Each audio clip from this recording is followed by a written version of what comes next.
Saviez-vous que Jupiter a 95 lunes? Et certaines d'entre elles sont vraiment grandes, de la taille d'une planète.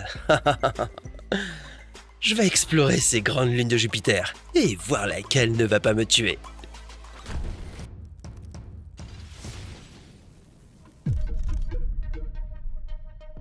Ok, commençons par Callisto. C'est la lune la plus éloignée de Jupiter, ce qui signifie qu'elle a la pire vue.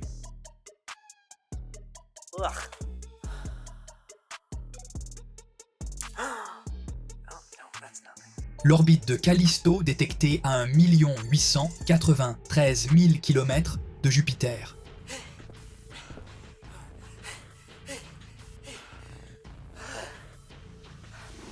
Si vous avez jamais entendu parler de Callisto, voici quelques faits. Premièrement, c'est une lune. Deuxièmement, elle est très grande. Troisièmement, elle est à peine plus petite que Mercure, qui est une planète à part entière. Autant dire que cette roche est presque une planète en soi.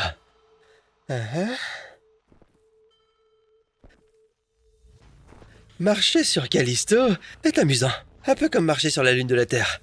La gravité ici est si faible que c'est presque comme si je flottais. Ok, jetons un coup d'œil autour de nous.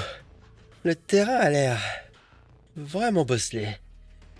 Des milliards d'années d'impact d'astéroïdes et de comètes ont fait de Callisto la lune la plus cratérisée du système solaire. Regardez ça! Un cratère de la taille parfaite pour une piscine. Et qu'est-ce qu'une maison sans piscine, hein Rico? La température sur Callisto est de moins 140 degrés Celsius. L'eau gèlera immédiatement. Ok, une patinoire alors. Celui-ci sera une patinoire. Oh, on va chauffer celui-ci pour en faire une piscine alors.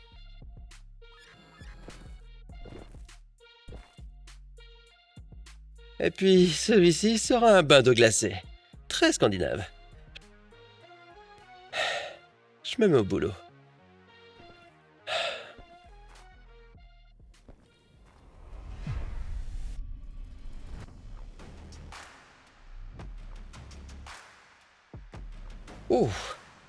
Bienvenue chez moi. Bon, je sais que j'avais dit que c'était la pire lune, mais franchement, c'est plutôt sympa ici.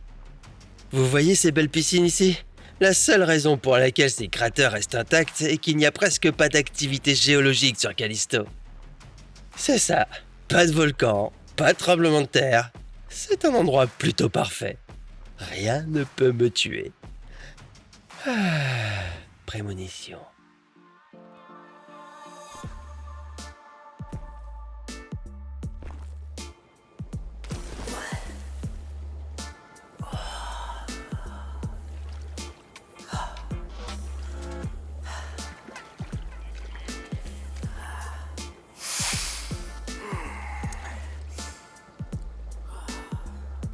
Donc, même si la vue est nulle, la distance de Jupiter signifie qu'il y a beaucoup moins de radiation qui aurait gâché ma baignade. Exactement. Callisto est situé principalement à l'extérieur des ceintures de radiation intense de Jupiter. Cela signifie que l'exposition aux radiations est réduite. Vous entendez ça? Je n'ai pas à m'inquiéter de devenir un mutant déformé. Correct. La mutation s'est déjà produite. Rico, qu'est-ce que tu veux dire? Le gars de Essie m'a programmé pour dire ça. Ah, même quand il n'est pas dans la vidéo, il trouve toujours un moyen de faire sentir sa présence désagréable. D'accord, suivez-moi pour une visite. J'ai juste utilisé cette belle roche comme base et j'ai essentiellement creusé l'intérieur. Ensuite, j'ai pris de la pierre là-bas pour finir le tout. J'espère avoir une entrée en granit. Pas facile vu que je n'ai aucune idée si le granit existe sur cette planète. Lune, peu importe. Ensuite, je l'ai isolé avec de belles couches épaisses de polyuréthane pour bien garder la chaleur à l'intérieur. Bon, je n'ai pas pu mettre une cheminée à gaz, donc on va avoir besoin de plus d'isolation car elle ne fait pas tout à fait assez.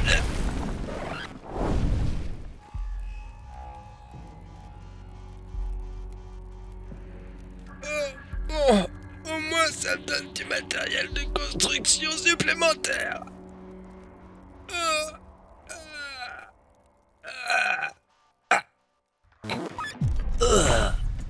Parfois la vie vous donne des citrons, et d'autres fois la vie vous donne Des astéroïdes. J'aurais préféré des citrons, mais vous savez ce qu'on dit. Tu n'auras jamais de limonade. Eh bien, tant pis. Emplacement actuel. Ganymède, la plus grande lune du système solaire. Vivre sur la plus grande lune? Plutôt cool. Joli, chic. Mais il fait un peu sombre ici. Rico, à quel point Ganymède est-il propice à la vie? Peu importe, tu sais quoi? Fais ton truc de robot, Rico. Ganymède génère son propre champ magnétique, protégeant la Lune des radiations cosmiques. C'est une indication très positive pour la possibilité de vie. Sympa. Pas de mutation pour moi ici alors. Vous ne pourriez pas vous transformer en un gars plus moche. Sérieux? Je vais t'en mettre une, Rico. Une autre réponse préprogrammée. Ouais. Peu importe. Continue de parler de Ganymède. Ganymède possède également un océan souterrain d'eau salée dont la profondeur est estimée à 100 km. C'est 10 fois plus profond que nos océans terrestres. Oh, ok. Ça me donne des idées. Oui, ok. Je vais percer la croûte de glace de 150 km d'épaisseur et puiser dans l'eau de l'océan. Je vais lancer mon propre système de plomberie. C'est parfait. Oh ouais.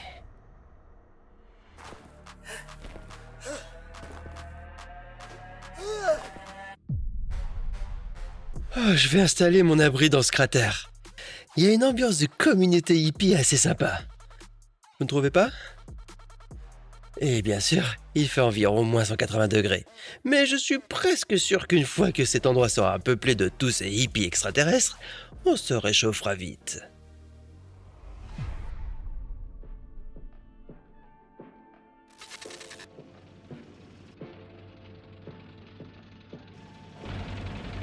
Bon, je suis toujours en train de percer. C'est juste que la croûte de glace est si épaisse et profonde. Mais vous savez, je suis déterminé. Déterminé à avoir des toilettes spatiales qui fonctionnent.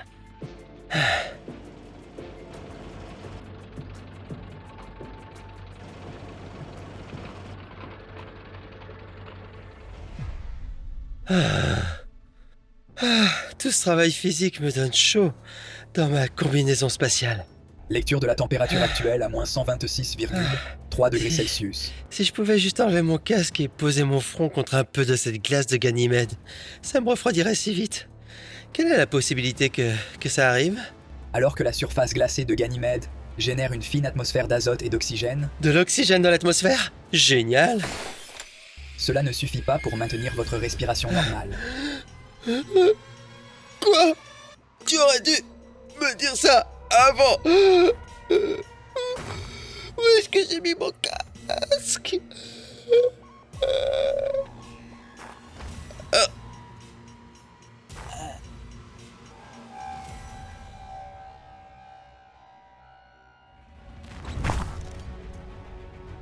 D'accord, je l'admets, c'était de ma faute. Surtout à cause de Rico, mais une partie de la faute me revient.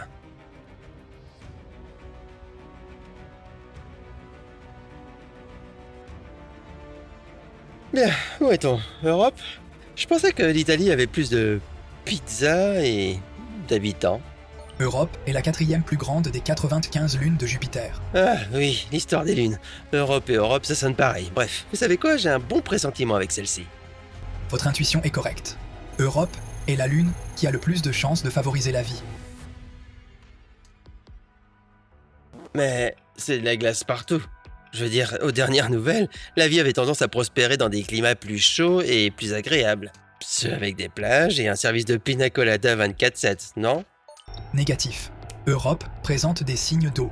Les scientifiques ont découvert que cette lune perturbe la magnétosphère de Jupiter, en raison de la présence d'un fluide conducteur d'électricité, très probablement un vaste océan d'eau salée. D'accord, cool. Mais cette fois, je suis pas en train de creuser pour la plomberie. Je préfère encore vivre dans la crasse. La surface d'Europe est soumise à de fortes radiations. Passer trop de temps ici pourrait vous Me faire muter. muter en un gars plus moche. Oui, je sais, Rico. Merci beaucoup. Je devrais vraiment mettre un mot de passe sur ta base de code. Bon. Je suppose que je vais devoir percer encore.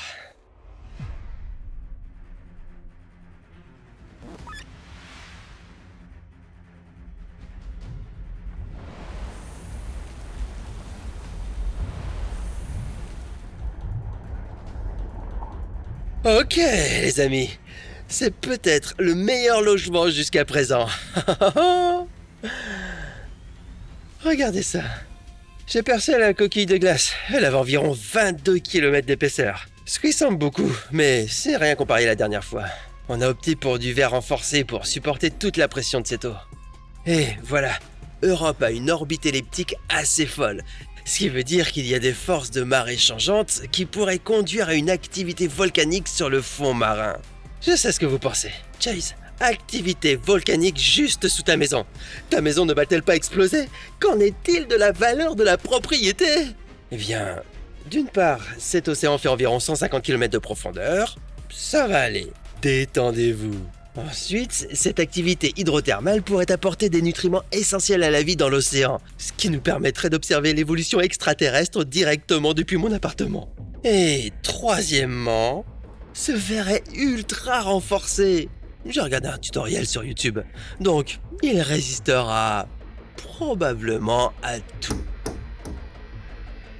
Bref, tout va bien se passer.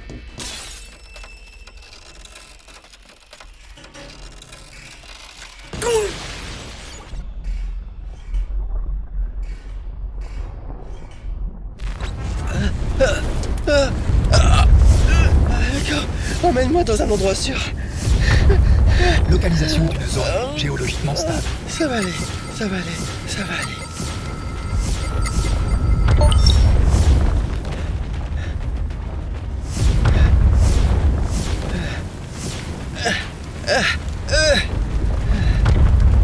Io est l'objet le plus volcanique du système solaire. Oh, vraiment? Merci, Rico. Certaines éruptions peuvent atteindre plusieurs centaines de Rico, kilomètres de hauteur. dis-moi quelque chose que je ne sais pas. D'accord, le Eras Tour de Taylor Swift a eu un total de 149 spectacles. Non, je parlais de Yo, idiot. Attends, l'un de ses concerts était-il sur Yo? Je veux quand même des billets. J'adore cette chanson où elle parle de son petit ami, ou quelque chose du genre. Io est contrainte de se mettre sur une orbite elliptique à cause des forces gravitationnelles de Jupiter, d'Europe et de Ganymède. Sa proximité avec Jupiter et cette orbite irrégulière provoquent une activité géologique extrêmement instable. D'accord. Oh, on dirait que ça va être difficile de vivre ici. Mais Chase trouvera un moyen. Chase trouve toujours un moyen.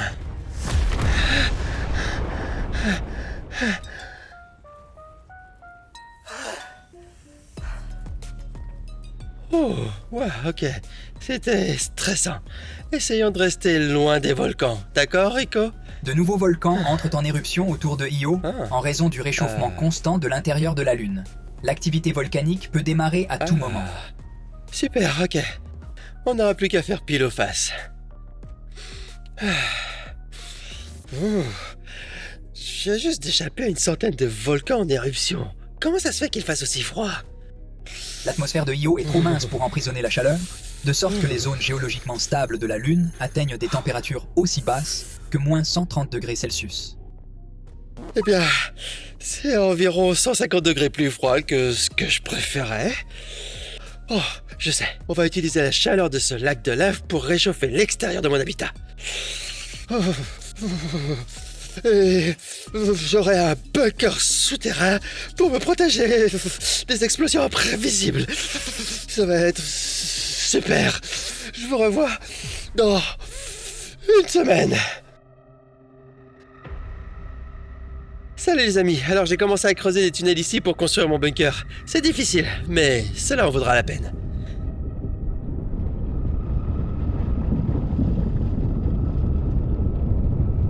Rico, qu'est-ce qui se passe? Activité géologique. D'accord. Ça n'a pas l'air super.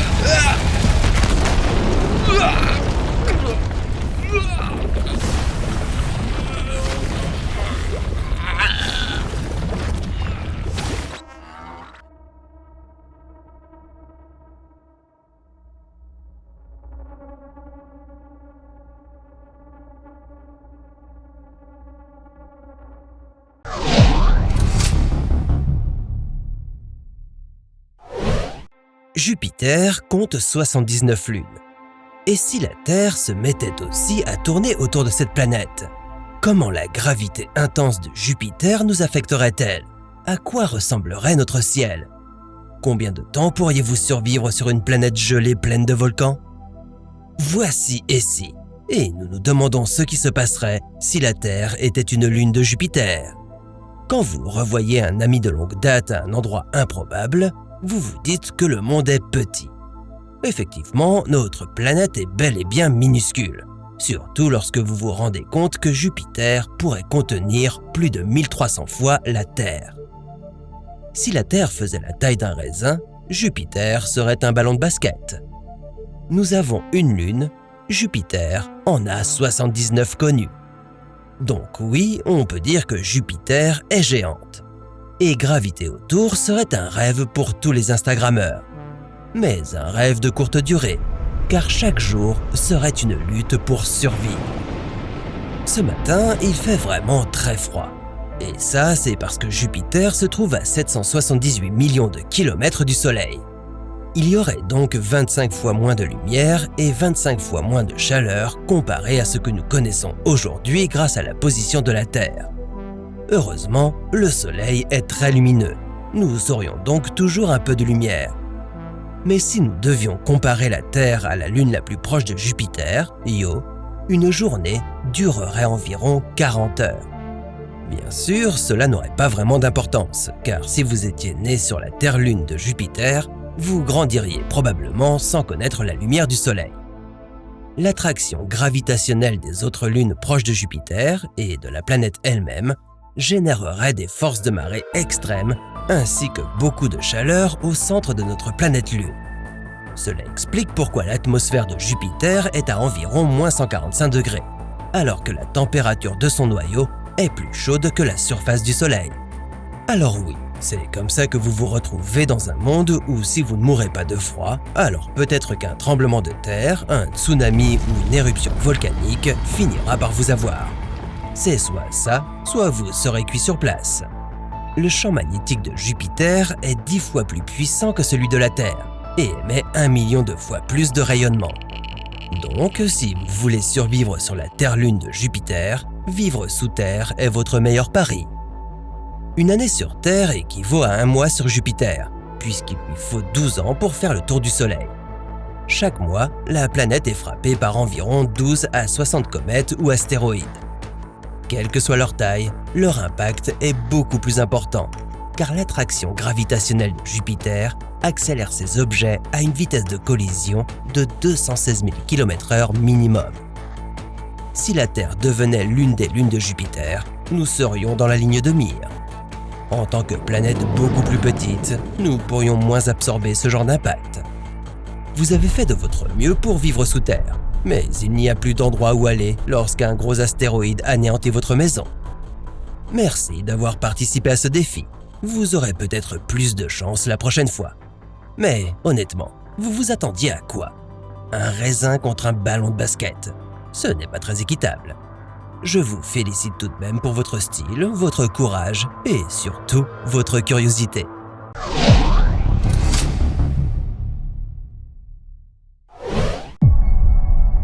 Jupiter est une planète énorme et effrayante à la fois.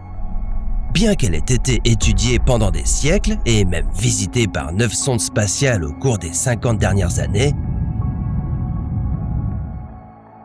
celle qui règne sur le système solaire a réussi à nous cacher certaines choses, jusqu'à aujourd'hui. Du cannibalisme planétaire aux tâches immenses que vous n'avez jamais vues auparavant, nous allons révéler tous les terribles secrets de Jupiter. Vous avez certainement entendu parler de la grande tache rouge de Jupiter, l'énorme tempête qui fait rage depuis des centaines d'années. Et quand je dis énorme, je veux dire plus grande que la Terre. Si jamais une telle tempête se déchaînait sur la surface de la Terre, eh bien, notre planète ne serait plus telle que vous la connaissez. Mais vous n'avez peut-être pas entendu parler de la dernière énorme tempête, la grande tache froide. Celle-ci est étrange. D'une part, cette tempête est presque aussi grande que la grande tache rouge. C'est aussi l'endroit le plus froid des nuages de Jupiter. environ 200 degrés sous les températures normales de la planète.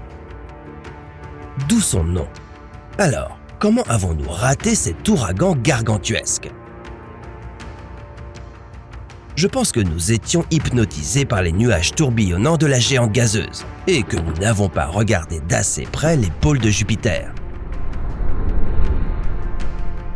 Et c'est justement là que se cache la grande tache froide. Mais c'est juste mon avis. Les scientifiques ont une explication qui fait froid dans le dos. Tu as vu ce que je viens de faire? Ça fait froid dans le dos. Bref. Il est difficile d'observer la grande tache froide car elle se cache derrière les puissantes aurores de Jupiter. Oui, le même genre de phénomène que les aurores boréales terrestres. Seulement en beaucoup plus puissant. En plus, contrairement à la grande tache rouge, qui ne semble pas trop changer, la grande tache froide est volatile.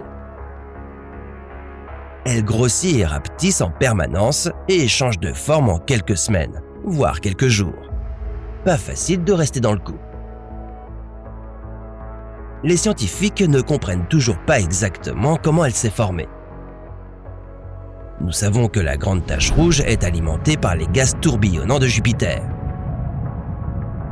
Mais la grande tache froide pourrait être alimentée par des aurores boréales. Les aurores de Jupiter seraient un incroyable spectacle à voir. Elles ne sont pas exactement comme celles sur Terre. Nous obtenons nos jeux de lumière dans le ciel grâce au vent solaire du Soleil. Mais les aurores de Jupiter ne dépendent pas beaucoup du Soleil. Elles apparaissent grâce aux particules chargées à l'intérieur de la gigantesque magnétosphère de Jupiter. La plupart de ces particules proviennent de Io, la lune volcanique de Jupiter. Si la grande tache froide est vraiment formée par des aurores, alors elle pourrait avoir des milliers d'années et être bien plus vieille que la grande tache rouge. Mais ce n'est pas le seul endroit mystérieux caché dans l'atmosphère mortelle de Jupiter. Parmi les magnifiques gaz tourbillonnants de la géante gazeuse se trouve un vortex sombre au nom intrigant.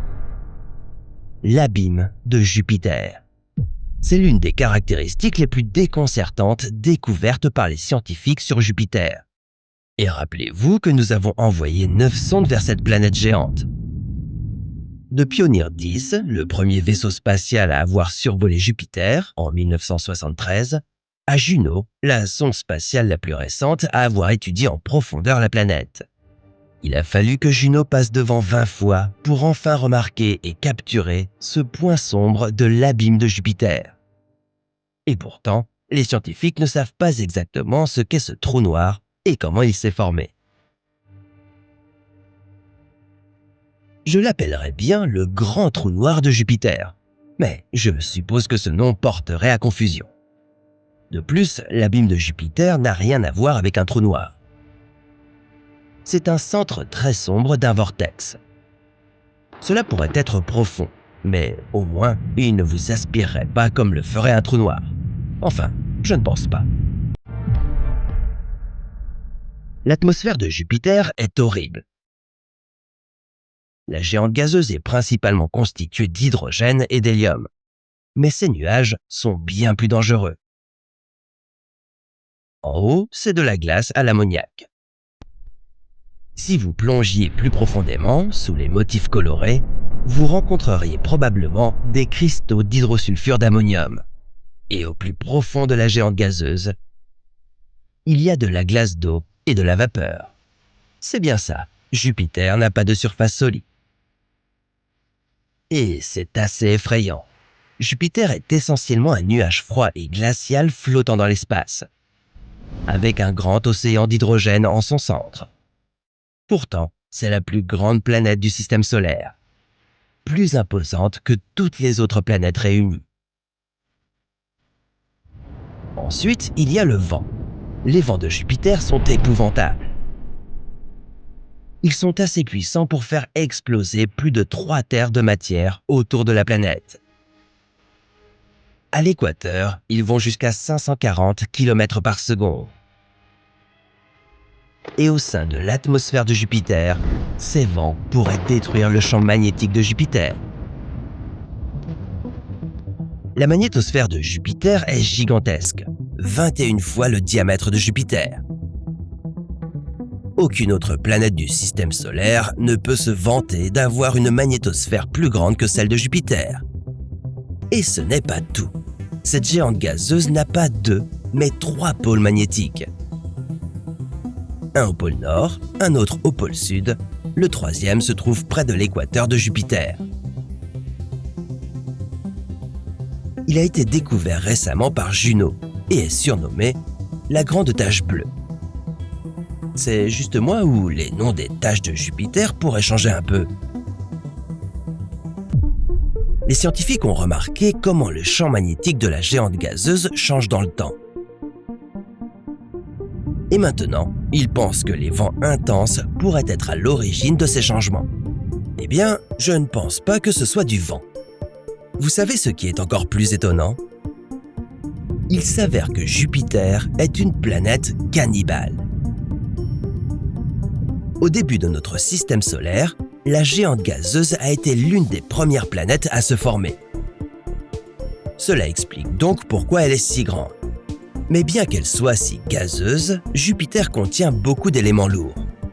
Grâce à Juno, nous savons maintenant que cette planète monstre contient environ 30 terres d'éléments lourds.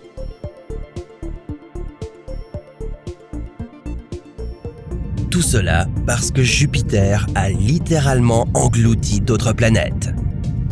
Bon, ce ne sont pas des planètes à proprement parler, mais plutôt des planétésimaux. Ce sont des amas de poussière et de roches qui peuvent atteindre des centaines de kilomètres de diamètre. Si Jupiter ne les avait pas mangés pour le petit déjeuner, ces amas auraient pu devenir une nouvelle planète, comme Mars ou même la Terre. Imaginez avoir une autre planète rocheuse dans le système solaire. Bien sûr, cela aurait pu pousser la Terre hors de la zone habitable. Ou cette nouvelle planète aurait pu s'écraser sur Terre, la laissant inhabitable. Mais cela pourrait aussi être plutôt cool s'il y avait un autre monde qui ressemblait à la Terre pas loin. Cela ne me dérangerait pas si une planète comme Kepler 22b vagabondait dans le système solaire. Enfilez votre combinaison et montez dans le vaisseau spatial, parce que ça, c'est une histoire pour un autre. Et si